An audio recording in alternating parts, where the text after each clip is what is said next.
In today's video, Foundations is officially out everywhere, which means it's time to talk about the market and see how things are doing on day one. So let's jump into the video. What's going on, everybody? Thank you so much for being here. I do appreciate everybody taking the time to watch these videos. If you do enjoy what you see, please be sure to hit that like button and subscribe to the channel. Click the bell icon if you want to be notified when new videos are posted. We are pretty close to 5,000 subscribers, which is insane. That's a milestone I personally didn't think I'd ever hit. But the past couple of years have been incredible for the channel and myself and everything else. So again, can never say thank you enough to those who have shown the support and new people who are here as well. We're a fun little community. We talk about all kinds of nonsense, and I have fun doing what I'm doing. I like this. So thanks to everybody who has supported us, and I hope everybody is doing well. Now, Foundations is out, and as many of you know, this set is going to be out for at least 5 years, meaning it is going to be continuously printed. I'm not sure what that looks like exactly, if they're going to be like reprinting it every year. I don't know that they're just going to endlessly have it in print. I imagine there'll be waves, but I don't know what the breakdown looks like on that regard.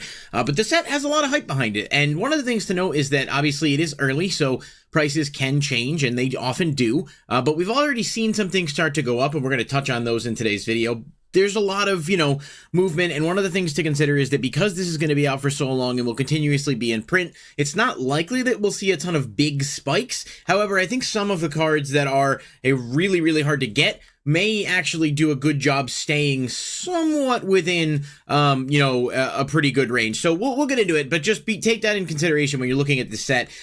Sometimes day one purchases can be really good. You can do pretty well. And one of the primary examples of a card I want to talk about first here is the Doubling Season Fracture Foil. So this is probably for, people who want to spend a little bit more higher end. This card's around $420 right now at the cheapest, with the most recent sale looking at $420. So that about makes sense.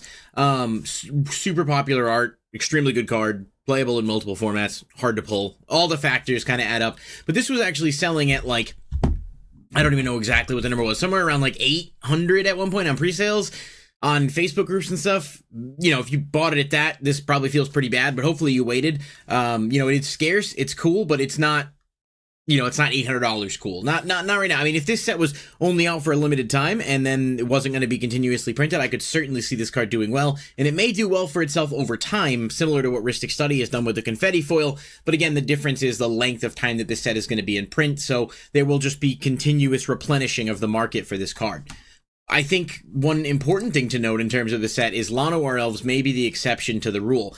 We have already seen this card's price go from about $150 to about $250, and the most recent sale on this guy was $292. I'm looking at the data as we go. Llanowar Elves is a unique case because in a lot of decks, in a lot of formats, this is going to be a 4 of. In Standard, if it's seeing play, you're going to play 4 of it, meaning people that want to ball out and get the big version are going to need 4 copies, which means the supply is not necessarily going to keep up with the demand. There are only 3 copies of this card available, and none of the English, as far as I can tell, right now. So just some food for thought. This specific card may be one that we see take over in the set because let's just be real here. It's anime girls on a card. It's very playable in every single format that it's legal in, and in some formats it's a 4 of. So all of those factors add up to making this card a home run. If you picked it up cheap at $150, you're already sitting pretty. I guess it is possible that it could be replenished, but like I said, with people wanting 4 copies of this,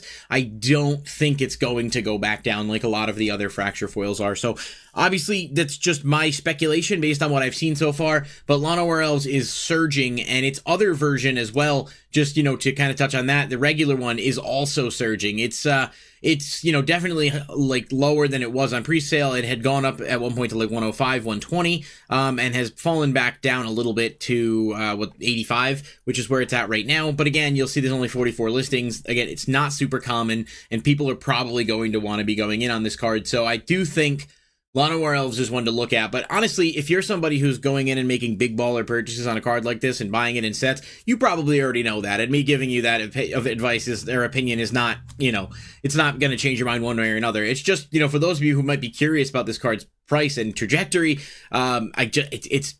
it's everything I just said. It's extremely popular card, very good card, obviously. It's standard legal for the first time in, I don't know, what is it, like 8 years, 10 years, something like that? I'm not really sure. I know it was in Magic 2010. I don't know. It might have been something else between then.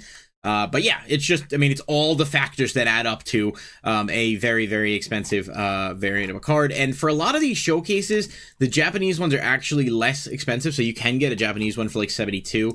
But, you know, then people want to have English so that you can read it. I think the Fracture Foil Japanese is probably going to be a little bit harder to come by for what it's worth.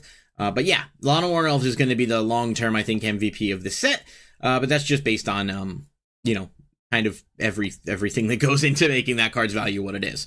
Now, let's talk about some non-Fracture Foil cards. Hare Apparent is a card that, much like Slime Against Humanity and Persistent Petitioners and all the others, people love these cards because they break the rule of Commander, in essence, where you can play a bunch of them, so it does allow some more flexibility with deck building, and this card may actually be pretty good in Standard too. We have a lot of token spam now as an option, and this does allow you to do that very quickly. But again, this is a card that people are buying up in bulk or in mass because you need a lot of them to play. So you'll notice there's 377 listings, but the cheapest is around $350. You know, at one point they were selling crazy high at like $13. That's the highest they sold for, which is wild. I don't know why that one, I don't think I would have ever paid that price for. But looking historically at other cards like, you know, Petitioners and stuff, this will likely continue to do well for itself.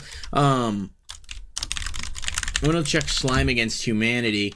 Yeah, so Slime Against Humanity was hype when it came out, although I think Hare Apparent is better. This card, you see the chart here, it went up and then has fallen back down. But still, for a common or an uncommon, yeah, it's a common, it's still like $1. It still does well, and these types of cards always do. And so we have something like Hare Apparent that's actually good as well. That's kind of something to take into consideration.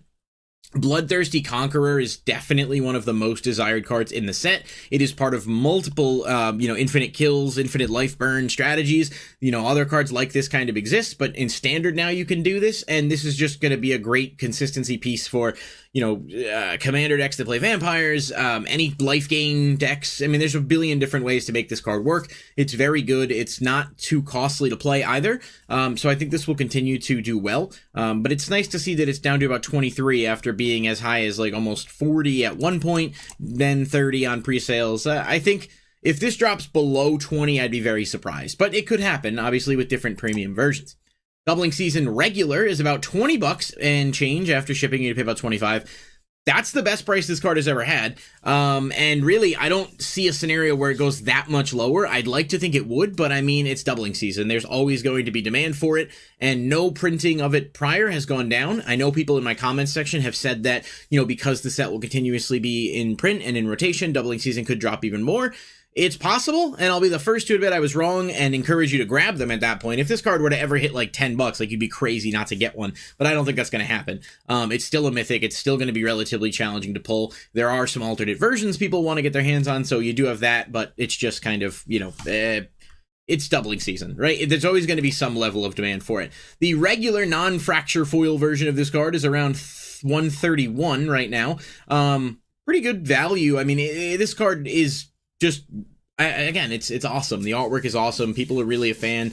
You know, if you like that alternate art style, it's kittens on a Doubling Season. I mean, there's not much else I can add that's going to really change anything about this one way or another. I do hope it will drop as the set's out a little bit longer, but around 130, you see some people fighting and make some sales. Could it hit 100? It's definitely possible. It's just hard to think that it will, because all of the other versions of Doubling Season that have had premium versions, or whatever you want to call it, Double Masters, the Doubling Season, well, that one's Confetti, and these are good comparisons as well with the Confetti foil, but I believe Fracture foil is a lower pull rate than Confetti. I could be wrong on that, but I'm fairly certain it is.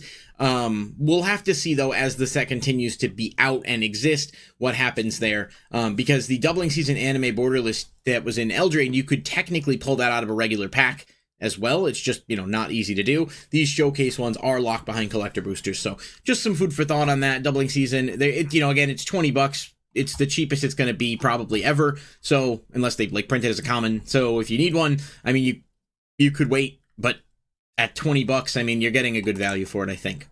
We talked about that one already. Twin Flame Tyrant, pretty good card too. Red decks love damage doublers, but this is also a dragon. It's also viable in Standard in certain decks, so it's going to have use across multiple formats, but it is gone down pretty significantly after starting out at 32 and dropping down to 17. It's around 12 for a near mint now, maybe 15 after shipping. Good card. I mean, if it sees significant play in something, it definitely could go up, but it's a decent enough pickup, and it does have some pretty cool premium variants as well. For the record, I wish TCG Player would fix it so when you click view all versions, it shows like Showcase and Mana Foil and all that stuff too. But the borderless of Twin Flame is around 20. The Showcase, which is incredible if you like that art style, is actually down to about $50. And then, you know, you've got your premium versions with the Mana Foil and the Fracture Foil. I think Mana Foil looks sweet, but some people don't like it, and so there may be some variants. Obviously, you're seeing why Mana Foils, I think, appear about 1 per collector booster box, whereas Fracture Foil is like 1 per case or something to that effect. So, you know, a lot easier to get these than it is to get that, but you're still competing with a lot of other cards in the set. Sire of 7 Deaths is just an insanely good card. It's holding its value quite well, around 18. It was like 23 before, so, I mean, the $5 difference on pre-release day is pretty good. It's just a good card. I mean, again, there is the variable of this set being in rotation for a long time, but I don't know. It's a good card. It's got a couple different variants. I think the borderless Mana Foil is definitely going to be the most expensive one here as I live edit this. Just trying to pull up some accurate data. Yeah, so borderless around 30. I don't love the borderless personally. I haven't seen what the Mana Foil looks like, and this graphic is not the best, you know, option for it. But again, very low listings. People are going to want the max rarity version, and that's this one here with the Mana Foil. So that's pretty pricey, but you've got your options here. And yeah, I mean, $20. It'll probably drop a few dollars more in the coming days and weeks, but we'll have to see kind of where all of that shakes out. A couple of other quick notes. Blasphemous Edict is another card that I think is extremely good. I talked about it when we did the reveals. It feels, I want to be very clear that I don't have a stake in this, and I know that talking about the market can be kind of tricky sometimes. This card does feel undervalued because I do think it is probably the best board wipe in the game for black, or if not the best, very close to it. And unlike Blasphemous Act, which has been reprinted 1,000 times in Commander decks and stuff, this is only going to have its print in Foundations. I very, very much think this card is undervalued at $6. I'm not saying go out and buy 1,000 of them or anything like that, but it's just, you will probably have a point where if you want to get this card, you're going to be paying a little bit more, just because of how good it is or how viable it is. And perhaps the base version won't go up as much as the others, but there's no doubt in my mind that the most expensive or most premium version of Blasphemous Edict is absolutely going to be something that people want to go in on. And yeah, I mean, you can't blame them. The card is just crazy, and the fact that you can cast it for 1 black mana, it's essentially a board wipe in some cases, is just absolutely wild. Quick look at the best selling, just to, you know, kind of cover anything I might have missed. Obviously, you're seeing a lot of demand on Bloodthirsty Conqueror. You're seeing a lot of demand on these showcase variants, which is interesting, but not shocking, like I said. And then you've got some cards like Banner of Kinship doing relatively well. Bolt Wave is a big uncommon that's fighting to hold its value above 2 and change. We'll have to see what type of application it has, but a lot of reds, uncommons, Heartfire Hero, Monstrous Rage, stuff like that have done well. So, you know, ignoring the rotation element of this, I think it's pretty solid. Authority of the Console is pretty good card too. Scrawling Crawler, could see these going up over time, but it's a big what if, and I know people are going to be quick to point that out in the comments, so I just want to, you know, kind of double down on that. It is very much up in the air, but there are some good deals to be had if you're looking for some of these cards. And certainly, I also think quickly this Swiftfoot Boots is a worthwhile pickup. This is only in the starter collection, so to get a borderless version, which is currently the only borderless version of this card that exists, you either have to buy the starter collection or buy the card itself. I'll probably go ahead and pick up a couple of these myself after the video, just so I have them for the decks that I like to bling out a little bit, because this is obviously a really good card, and now it's standard legal too, so you can see a bit more demand on that. That's going to do it for this video. I'm working on a similar market video for Foundations Jumpstart because it is a different set with all kinds of different things to consider. It'll probably be today or tomorrow. I don't know when it'll come out, but let me know what you guys think so far of all the stuff we're looking at here, and I'll catch you in the next video. Peace.